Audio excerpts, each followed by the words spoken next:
جی اس وقت میں امریکی محکمہ خارجہ کی عمارت کے باہر موجود ہوں اور ابھی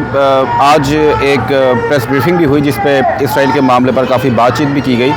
اور اس وقت جو ہے یہاں پر امریکی محکمہ خارجہ کے باہر جو ہے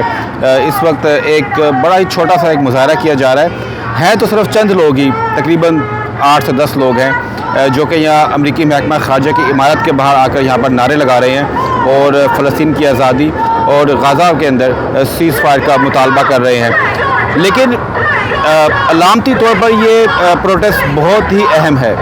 کیونکہ امریکی محکمہ خارجہ کی مین انٹرنس کے اوپر آ کر اس سینٹرز کو بلاک کر دینا، یہ صرف امریکہ جیسے ملک میں ہی ہو سکتا ہے جہاں پر آپ کو فری سپیچ ہے، جہاں پر اظہار رائے کی آزادی ہے،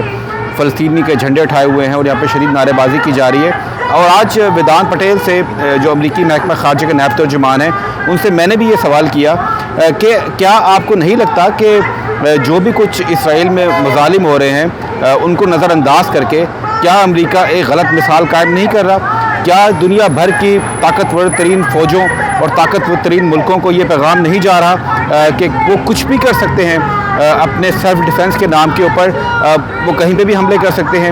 کہیں پر بھی معصوم لوگوں کو قتل کر سکتے ہیں، معصوم بچوں کو قتل کر سکتے ہیں۔ تو میں نے سے پوچھا کل کو کوئی اور ملک ایسا کچھ کرے گا تو پھر آپ کا کیا موقف ہوگا؟ آپ کیسے یہ جواز دیں گے کہ اسرائیل کو جو آپ سپورٹ کر رہے ہیں؟ تو اس پر ویدانت پٹیل نے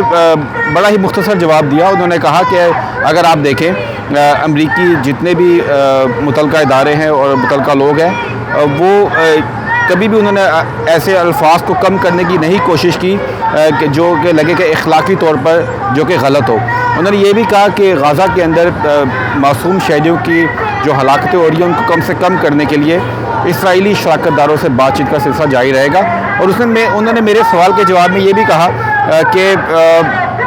انہوں نے ویلکم کیا جو کہ ایک 4 گھنٹے کا ایک پاز کیا ہے اسرائیل نے غزہ کے اندر، 4 گھنٹے کا ایک وقفہ لیں گے وہ جنگ بندی کا، جس سے لوگوں کو جو آمد و رفت جو کرنا چاہ رہے ہیں اس میں ان کو آسانی ہو۔ تو ایک کہا جائے کہ ایک بڑا افسوسناک امریکہ کا رویہ ہے، وکٹوں کے دونوں طرف کھیلنے کی کوشش کر رہے ہیں، لیکن دنیا کو پتہ ہے کہ جو منافقت دکھائی جا رہی ہے اس وقت وہ پوری دنیا دیکھ رہی ہے کہ کس طرح کے ہم منظر روزانہ غزہ کے دیکھ رہے ہیں، بچوں کی لاشیں روزانہ اٹھا رہے ہیں وہاں پہ لوگ، اور جو ایک انسانی کہا جائے حقوق کی کھلا خلاف ورزی ہو رہی ہے، اور ایک بڑا عالمی ماڈرن ورلڈ کے اندر جو ہو رہا ہے جس پر امریکہ جیسے ملک نے آنکھیں بند کی ہوئی اور اپنی اندھا دھند سپورٹ اسرائیل کو فراہم کر رہا ہے، اس پر ضرور کبھی نہ کبھی یہ چیزیں سامنے آئیں گی۔ تو اس وقت آپ کو بھی بتا دوں کہ اس وقت امریکی محکمہ خارجہ کے باہر جو ہے مظاہرہ جاری ہے، تو دکھا دوں، اور انہوں نے پورا یہ جو ہے امریکی محکمہ خارجہ کے اندر سب کو بلاک کیا ہوا ہے، اور یہاں پر چند لوگ ہیں لیکن علامتی طور پر یہ بہت ہی ایک اہم